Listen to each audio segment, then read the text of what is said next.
January was a really good month of reading for me, and a big reason why is because I bought a new e-reader. Over the past few years, I've done most of my reading on my Kindle. I read a lot right before bed in kind of low light conditions, so having a backlit device has been really helpful. I also really struggle with small print, so I love being able to make the words really big on an e-reader. I love collecting physical books, but after moving across the country twice, I've had to basically get rid of all the books that I collected over the years when I was in grad school. Just hurts thinking about all the great books I've had to let go. And I'm kind of reluctant to start building up a collection again. And to be quite honest, I haven't really read a physical book in a very long time.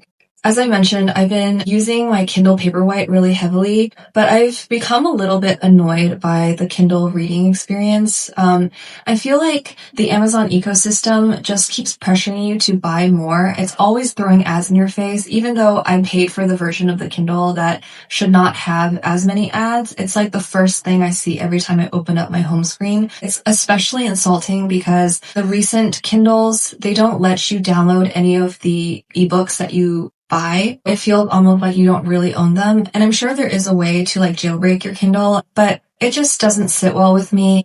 Anyway, I was also really curious about the Kobo Clara 2 color, some combination of those words. For Christmas, I decided to just go ahead and treat myself to one. So far, I really like the user interface of the Kobo. When you open it up, it just takes you right to your library, so you see the books that you own. And while there is a page on here for you to shop and browse, it's not really in your face. And honestly, I would say the browsing experience on the Kobo device is pretty bad. It's much better on a desktop or even mobile. I was looking for The Thursday Murder Club by Richard Osman, and all it would show were German editions of it. I didn't think having the color function would be that big of a deal, but I actually really enjoy seeing the cover art in color. So I bought a lot of books that are technically public domain, and so I could have just downloaded the free EPUB files for those books, but I ended up buying slightly more expensive editions just because I love the cover art. Anyway, it's also really nice being able to highlight in color. I annotate my ebooks pretty extensively as I read. It helps me engage with the text a little more, so having the option to take color-coordinated highlights is really nice. But anyway, onto the books. I read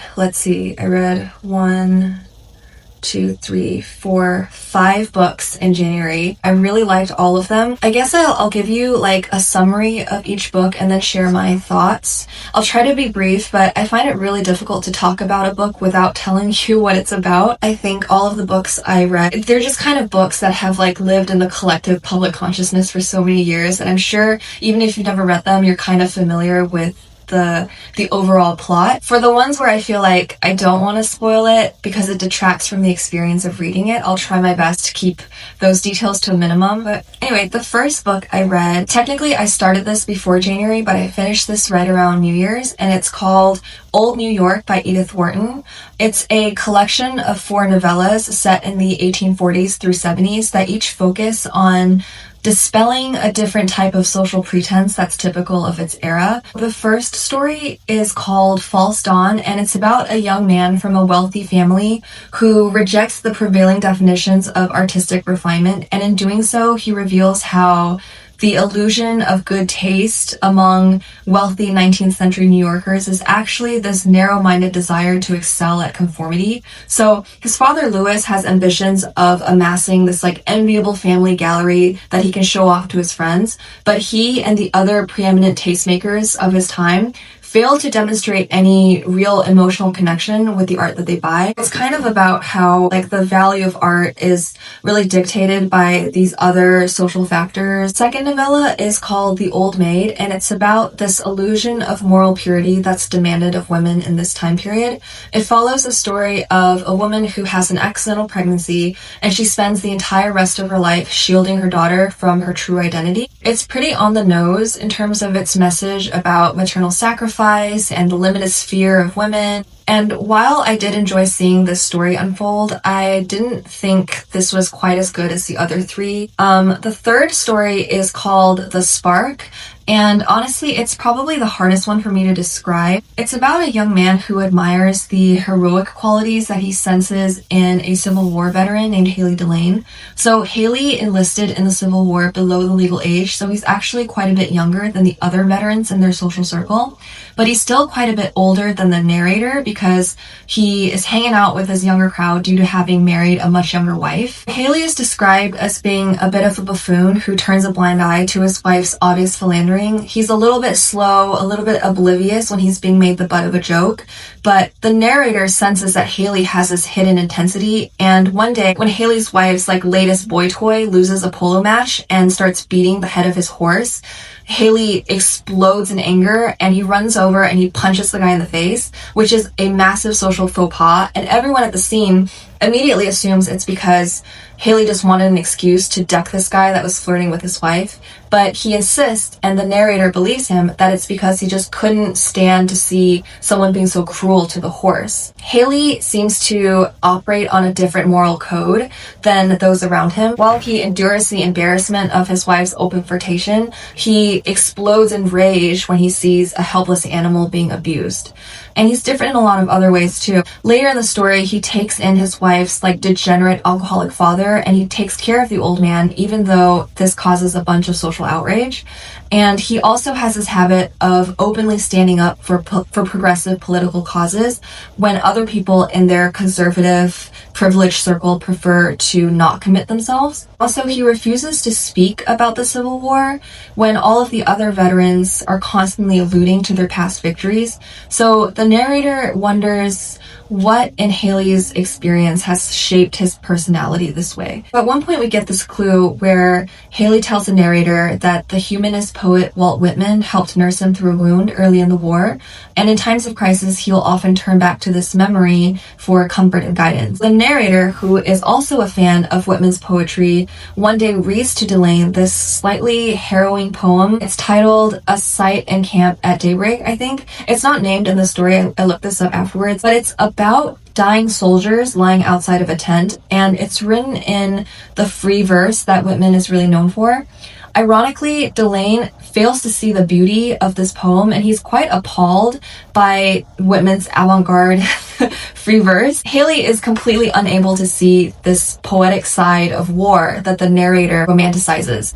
In a lot of ways, the character of Delane is psychologically stunted. He seems very childlike, but it also reveals this very childlike, straightforward moral sense that hasn't yet been buried under adult layers of social restraint. This makes him a very tragic yet noble person, and I personally found this story to be really, really moving and also very subtle. And I wasn't really sure what Wharton's message was meant to be, but I just thought about this story for a really long time after I read it, and I would say that I really enjoyed it. Fourth story is called New Year's Day, and it's probably my favorite of the four, and also the one that I least want to spoil. It's again a pretty complicated story about a woman in an extramarital affair that reveals the underlying hypocrisy of old New York's attitude towards love and marriage. I personally found it incredibly touching, and I feel like to give away the ending might actually detract from the experience of reading this, so I won't tell you her exact reason. I will say that I too judged the female protagonist too quickly, and the way Wharton reveals her true motivations is honestly really heartbreaking. I find something really resonant about the way Wharton portrays love. I feel like she understands the way love can sometimes be this desire to build and seek shelter, and how kindness can be conflated with love when you exist in a lonely, precarious place so devoid of it. Overall, I really enjoyed Old New York. I'm personally not a huge fan of short stories, but I found the novella format to be pretty good. It's long enough so that I can really sink in and get attached to the characters while still being very to the point. And even though the point of each story in most cases was pretty obvious, I didn't find them to be overtly moralizing. I spent quite a lot of time thinking about this book afterwards. It stirred up a bunch of emotion and kind of primed me for the other books that I read this month. Right after I finished Old New York, I actually went ahead and bought a whole bunch of Edith Wharton titles because like I said, they're mostly public domain at this point, so each book is $1. I consider Edith Wharton one of my favorite authors purely because of how much I loved The House of Mirth. Sorry, I really struggle with saying TH and S in the same word or like close together. But I read The House of Mirth and The Age of Innocence in high school. I happened to read them at this critical age and they really like formed my worldview. Aside from those two books, I haven't actually read that many things from Edith Wharton's oeuvre. So later in the month, I'll go back and read 2 more of her books, but I took a little bit of a break and I read 2 other books in the interim. So the next book I read after Old New York was Strangers, a Memoir of a Marriage by Belle. And like the title suggests, it's the memoir of a woman whose 20-year seemingly happy marriage suddenly disintegrates. The author previously published an article in the New York Times Modern Love column. I think it was titled, Was I Married to a Stranger? And I vaguely remember seeing it when it came out in 2023. So if you don't have the patience to read the entire memoir, you can just go search up that article and it'll give you the general rundown of what happened. To set the scene, Belle is the granddaughter of Babe Paley, who was a mid-century American socialite.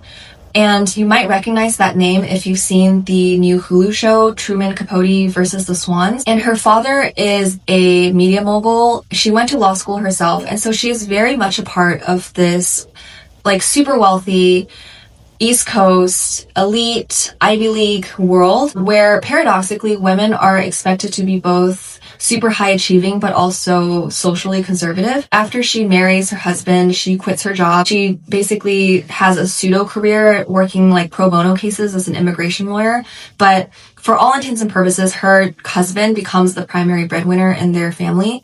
And he earns enough to have like a boat and a Rolex collection, but both of their homes were paid for by her trust fund. And she makes the mistake of signing this prenup that says basically anything that's owned under both of their names, so those 2 homes, will be split equally between them if they ever separate. But all the money that her husband is earning is under his name, so he gets to keep all of it. And this becomes like a huge point of contention later on as she like talks about her divorce and the legal like complications of her separation. Her husband ends up leaving her and her 3 children very abruptly during the early days of COVID. So she is super isolated and just left to gather up the pieces of her family by herself. Without going into too many details, it is a pretty grim story. And I have to admit, I read this mostly out of curiosity, given what I know about her background. But at times I felt honestly a little bit intrusive because of how unexpectedly mundane her private life is. Like at the end of the day, she's the mother of 2 teens and a preteen. She has really very little to show for her life except for her children. Like she had to abandon her career. She's very kind of self-conscious about the fact. And even against the glamorous backdrops of her vacation home in Martha's Vineyard and her townhouse in Manhattan, it's so clear that she sees herself more than anything as the bereft spouse grieving a failed marriage, which is intensely personal at the end of the day. I made the mistake of looking up reviews for this book on Reddit after I finished reading it. People have posted some extremely unkind things about her, basically saying that this book reeks of privilege and victim blaming her for not noticing sooner that her husband is a full-blown psychopath, which I honestly feel is incredibly unfair. She does try to make her case as best she can. Of course, she is very wealthy, and of course, she does come from this socialite background, and people seem to hold that against her to a really unfair degree. I mean, having experienced a divorce myself and having been through a relationship that felt so perfect so much of the time and ended up failing, I sympathize. And obviously I cannot possibly begin to imagine what it feels like to be abandoned after building a life of 20 years together, of having 3 children together. I just think that kind of attitude to say that she can't possibly get hurt because she is so rich, and even if she does get hurt, she doesn't deserve sympathy or closure, that is extremely unkind. It's pretty fucked up. And if you genuinely believe that rich people are invulnerable like that, I pray to God you never get rich yourself, is all I'm gonna say. As far as the writing goes, I think it's serviceable. I mean, it's not like fantastic prose. It does kind of read like a laundry list of events that happened with little bits of commentary in between to string it all together. For credit, I think the single most obvious literary device, which is this extended analogy of a family of ospreys that nest on her property in Martha's Vineyard, that is really effective, actually. Ospreys, if you don't know, are a like a hawk species that live on the coast, and they eat fish. And they're monogamous birds that work incredibly hard to raise their young together. And just this image of these birds like building their family year after year while her family is falling apart. I mean, I was pretty dry-eyed reading about Belle, but I did almost cry reading about these goddamn ospreys. So yeah, I don't know. I do like the book. I don't really think you need to read it. I feel like if you just read her New York Times article, you will form your opinion pretty quickly, and reading the book will not really change how you feel. So the third book I read, partly because of the Babe Paley Truman Capote connection in Strangers reminded me of it, was Breakfast at Tiffany's by Truman Capote. This is actually a novella plus 3 short stories. They're called The House of Flowers, A Diamond Guitar, and A Christmas Memory, in case you've heard of any of those. If you've seen the movie Breakfast at Tiffany's, you might already be familiar with the plot, so I'm just gonna go ahead and spoil it for you. I don't really remember how the movie ends. I'm pretty sure it is not as bleak as the book, but I don't think it's a story that suffers from knowing the ending. Like, I don't think that will ruin the reading experience. So basically, Breakfast at Tiffany's is written from the perspective of a young male aspiring writer who develops this fascination for his upstairs neighbor, this girl named Holly Golightly. She's somewhere in between like a party girl, a socialite, and a escort. She's seen around town with this like rotating roster of wealthy bachelors. She throws these raucous parties that draw the disapproval of her downstairs neighbors. Her origins are quite murky, and the society papers kind of hint that she is a former actress. She might be from a family in Boston, but it turns out that her real name is Lula Mae Barnes. She ran away at 14 from an abusive home somewhere in West Texas. She then pretty much immediately marries this farmer named Doc Golightly, who shelters her and her younger brother.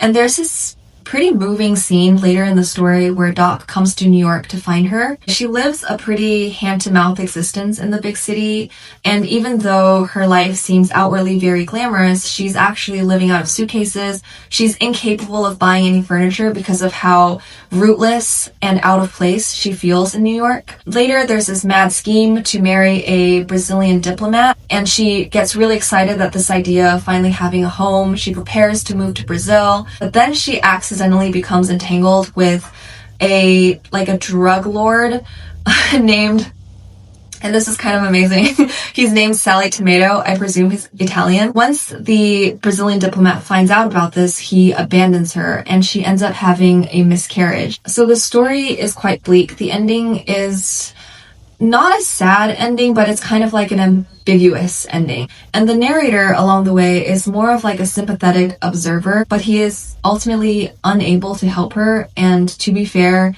he doesn't really try very hard either. I thought this novella was quite dark, and like the movie, it does suffer from that kind of male-gazy idealization of a manic pixie archetype. Even if there is this undercurrent of realism that makes the book version of Holly Golightly much more pitiable and tragic than Audrey Hepburn's portrayal in the movie, I think my experience of this story definitely benefited from the fact that I went in knowing that Truman Capote is writing about a slice of society that he was experiencing firsthand in the 1950s. So my enjoyment of this novella was more sociological than literary. And what I mean by that is I came in knowing that this story is about the decadence and moral ambivalence and social upheaval of post-war America. And I wanted to learn about how the people on the fringe of this glittering urbane excess actually lived. I watched Mad Men, and I'm very curious about this time period in American history.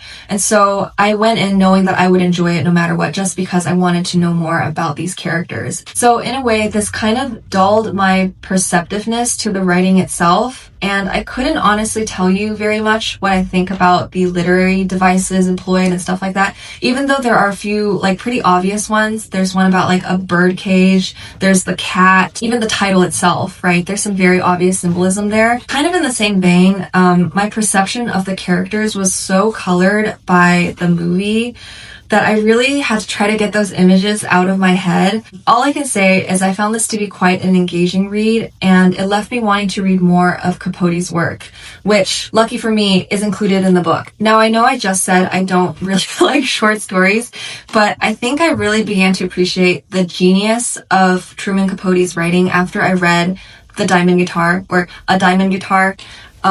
So this short story is about the friendship between two inmates at a rural prison.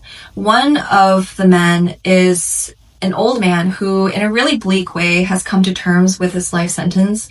And the other man is a new arrival, full of vim and vigor. And he comes brandishing this guitar that's covered in rhinestones. He enchants the other inmates with his music and his joie de vivre. It ends quite badly for the two of them. And I think the amount of emotion that this story was able to stir up in just a few pages really left such a mark on me. There were also certain phrases that really stood out. For example, there's a scene where the younger man, on the eve of his ill-fated prison break attempt, is sorting through his belongings in the darkness. And the old man watches as he opens this handheld mirror that casts a trembling jellyfish light over the young man's features.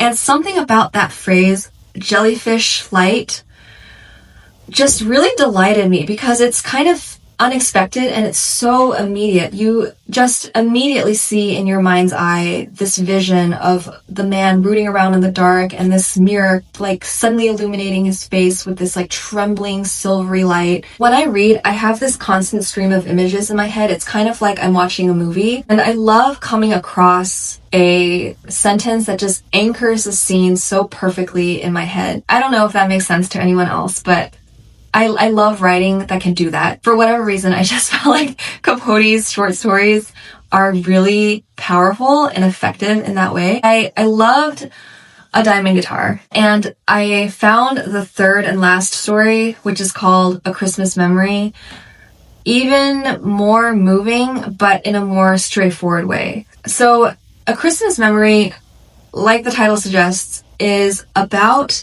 a boy who is reminiscing on Christmases past that he spent with his unnamed older female cousin. She's like this elderly spinster who might be a little bit learning disabled. She's described as being very childlike and very eccentric in a very endearing way. The family is very poor, but the boy and his friend plan all kinds of wonderful Christmas activities, and they end up exchanging handmade kites in lieu of the other presents that they so desperately wanted to buy each other, but they just can't afford.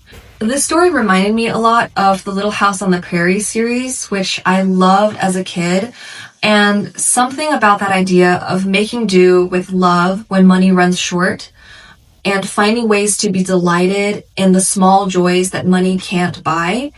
It just is so heartbreaking to me. And I kid you not, after I read A Christmas Memory, I just sat on the couch and I cried. I remember Eric was watching the Patriots game, right next to me when I was finishing this book, and he was super alarmed. I was blubbering a bunch of nonsense about the true spirit of Christmas, and honestly, it wasn't so much that the story itself made me feel so sad. It's just the associations that it was able to invoke. To its credit, I just found it super powerful, very, very moving. And yeah, if that sounds like a good time to you, then I recommend Breakfast at Tiffany's by Truman Capote and the 3 shorts that follow it. After I finished Breakfast at Tiffany's, I was in the mood for more Edith Wharton. So I wanted to read something lighthearted, a little bit cozy. And to me, the world of Edith Wharton's Old New York is extremely cozy. I don't know why. A lot of shit goes down in her books, but something about this being set in an earlier time period just makes me feel like nothing can possibly hurt me. I don't know. I love reading historical fiction.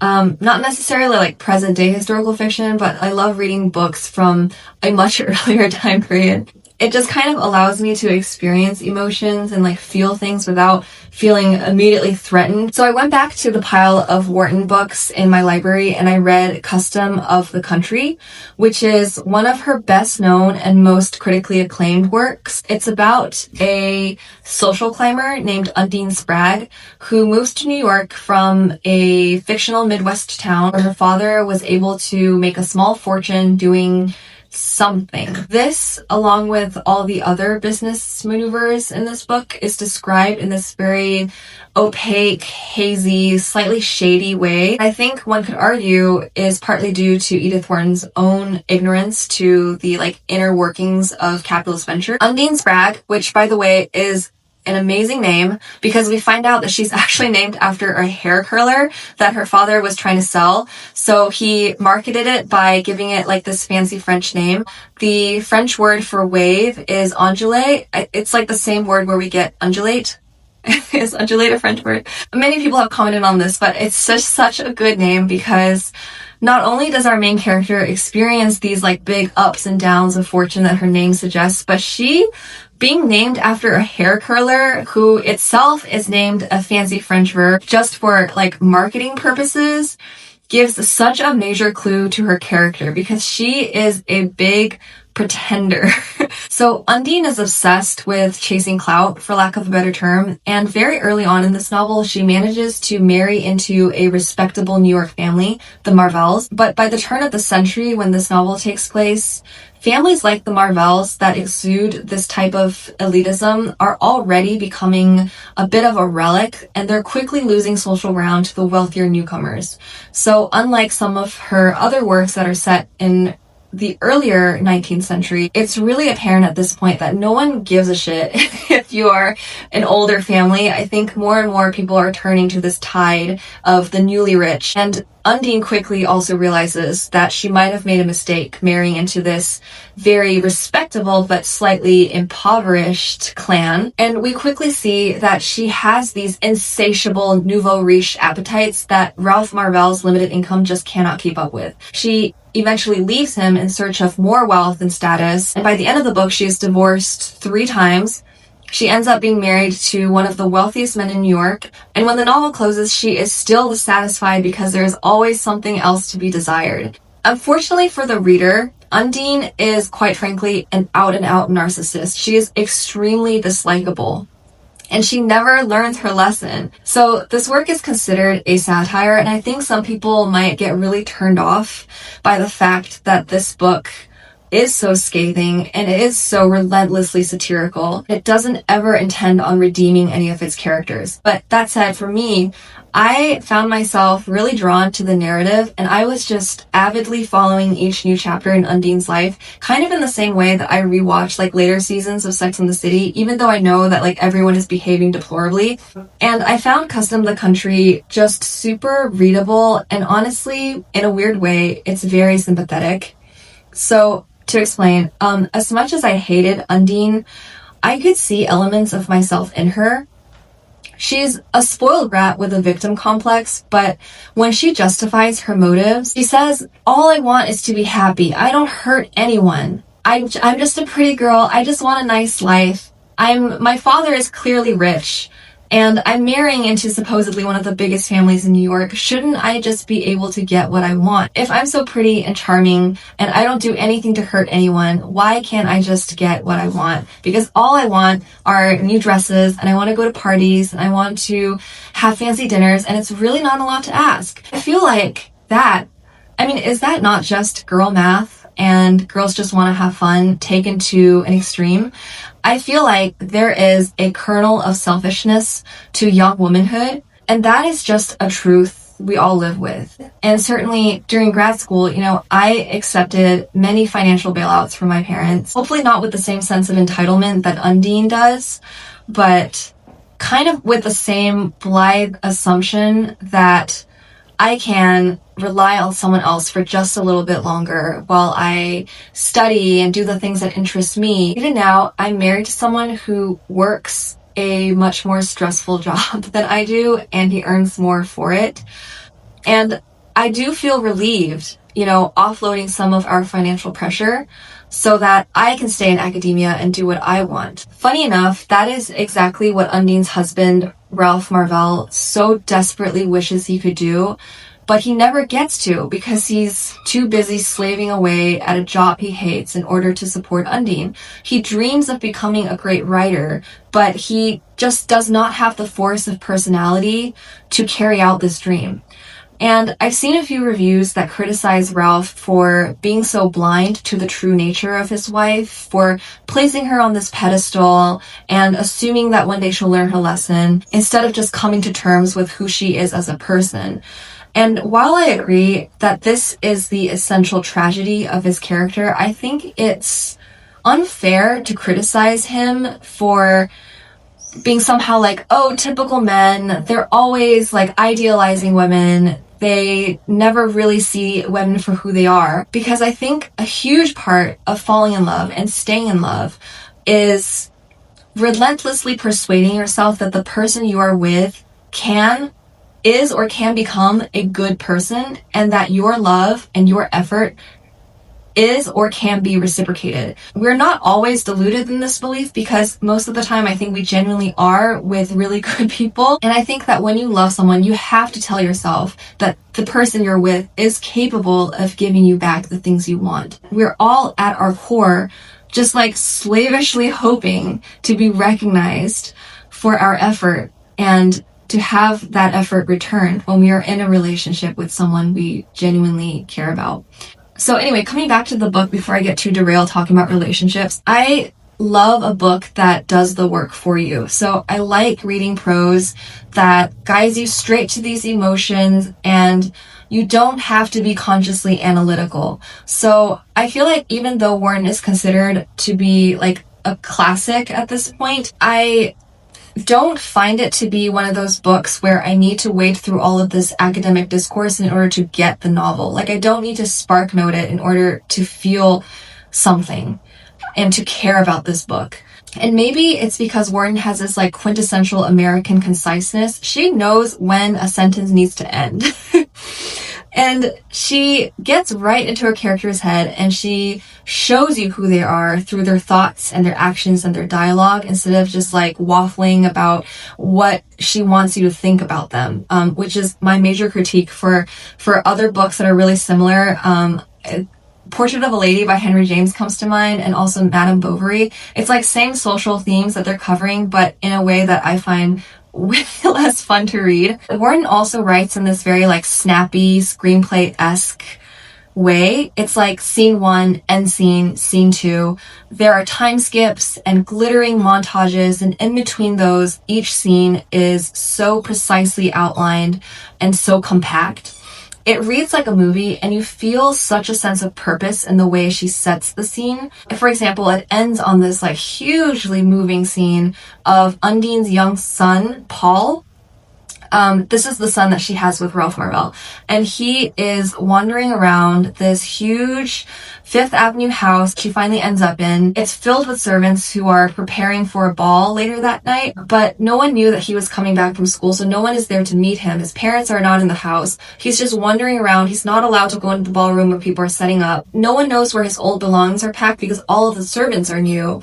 And then finally, a familiar face comes in. It's this old manicurist who tries to entertain him by showing him newspaper clippings of his mom and dad. And she's like, let's see what they've been up to while you've been at school. But ironically, all of the articles she pulls out are about the things that his parents have bought. So it's about his new stepdad's glorious art collection. It's about the string of pearls that his mother has that used to belong to an Austrian archduchess.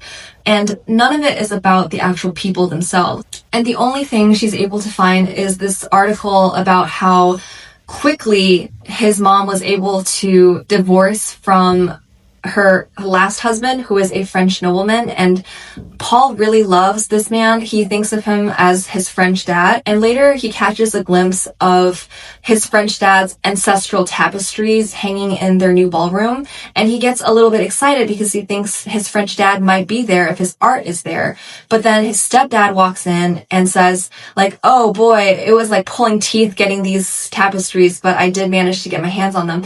And then Paul bursts into tears because he realizes how his French dad must have been bullied into parting with these things that he cared so much about, that meant so much to his family. And I found this scene just so perfectly devised. In just a few ironic, almost humorous details, you are filled with the sense of hollowness, and you realize that there is a huge emotional cavity in the heart of this magnificent house, and it's satire done just perfectly. It doesn't devolve into caricature.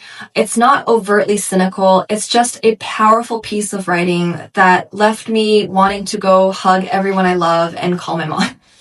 And finally, the last book I read was Ethan Frome by Edith Wharton. I attempted to read this in high school, actually, after I read The House of Mirth and Age of Innocence, but because it is so completely unlike her New York stories, it kind of turned me off, and I just didn't give it much of a chance. So it's about a young engineer who gets assigned to a job out in Starkfield, Massachusetts, which is a fictional town, but you can tell by the name, it's pretty bleak. It's known to have like really harsh winters. And there he meets a farmer named Ethan Frome, who is this quiet, mysterious man, obviously impoverished, limping from an old injury, and just like this town mystery man. So our narrator is immediately drawn to him. He starts piecing together the old man's history by talking to their neighbors, and essentially he finds out that when he was younger, Ethan Frome fell in love with his wife's cousin named Maddie Silver, who came out to live with them after her father died.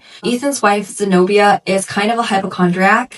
She is really repressed yet overbearing, and she's described as being prematurely aged. She is only 35, but she's already losing her hair. She has false teeth. She has a very lined, haggard face. And when Maddie arrives, she is described as being alive, flushed. She is constantly being described as being red, like her cheeks are red. She's wearing a red scarf. She has this cloud of soft hair. And Ethan absolutely lusts for this girl, but he realizes they just cannot be together because he doesn't have the means to support them. He doesn't even have the money it takes to run away. And he knows that if he abandons his wife to this farm, he is basically leaving her for dead. And he just can't live with the shame of doing such a thing. So the book ends with a horrible tragedy that leaves Maddie permanently paralyzed. And going back to the present day, a snowstorm forces the narrator to spend the night in Ethan Frome's house. And before he goes inside, he hears the voices of two women arguing with each other. The narrator then realizes in horror that Maddie Silver is actually one of those two women. And she is now this broken lump just sitting in a chair. And the sight of Ethan being kind of worn down by these two sickly, awful old crones just fills the narrator with pity and dread. And that is how the book ends. So going into this book, I kind of expected it to be about forbidden love. So kind of like a poor man's Age of Innocence. And as I read this, I realized very quickly that that is not at all the point. Like, yes, there is yearning, and there is commentary on how social restrictions prevent Ethan and Maddie from being together. But even though the story revolves around Ethan, the book is not about him. So what I mean is the book is considered to be in this genre called female gothic because it explores anxieties around domestic life and the female sphere. Things like oppression, entrapment, being in an abusive marriage, the anxieties surrounding female sexuality. Ethan is weighed down his entire life by the specters of these ill women around him. First, his mother, who becomes ill with dementia, and then his wife, who he wouldn't have married anyway if it were not for the fact that she came out to nurse his mom. And then his wife's incessant hypochondria keeps him impoverished and tied down to this farm that he so desperately wanted to leave. And finally, even Maddie, who becomes the worst and most total parasite of them all. This is a book written by a woman, full of a woman's fears of being financially dependent when you are young and pretty, and then becoming a hateful burden when you are old and ugly. Even in this day and age, if you are not at all afraid of being financially dependent and being trapped in some way by that dependence, you probably still are afraid of becoming old, becoming unpleasant, ill, disabled, and trapped by these handicaps that are out of your control. And everyone gets old. Everyone will eventually need someone to take care of them. And this is, I think, the genius of the book, because Wharton stokes your disgust and contempt for Zenobia Frome, and then in one ruthless stroke, she shows you that the beautiful Maddie Silver was just one bad decision, one freak accident away from being just like her. And now, if you read Ethan Frome before for a literature class, you're probably rolling your eyes like, this is so obvious. And I understand. Like, I think, you know, if I were listening to a review of like Huckleberry Finn or Jane Eyre, I would have that same type of feeling, because when you read books in class, like, the messages and the analysis is so drilled into your brain that you kind of lose your ability to appreciate the book for what it is. If you, like me, get to experience Ethan Frome for the first time through fresh eyes, I think you too will be really blown away by the power of this short little book. So after I read Ethan Frome, I read the introduction. I have the Oxford World Classics edition, which contains an introduction by Elaine Showalter. I generally do enjoy reading introductions after I finish reading the main text. This one specifically tells you to treat it as an epilogue, which I found quite funny. But that's where I learned that Ethan Frome was originally written by Wharton as a short story in French titled Hiver, or Winter. And in that first version, the story ends, there's no frame narrator, first of all, and the story ends with Ethan driving Maddie to the train station on their last day together. So I can see that story being kind of like a wistful story of love that could never be. But I think the final book is so much more powerful and interesting for having that final tragic scene. And also having this very gothic element of this narrator who comes in. He's like a disinterested third-party observer who comes in much later and kind of slowly pieces together the story. And this reminded me a lot of Wuthering Heights, which, I'll be honest, I did not enjoy, but it uses kind of the same gothic elements. Honestly, I think before we have Wuthering Heights Summer, I want everyone to go have Ethan Frome Winter, because in my opinion, it is a way better book. It's short, it's tight, it's hugely effective, and best of all, it was made in America, as have all the books I read this month. What a patriotic start to the new year. God bless America.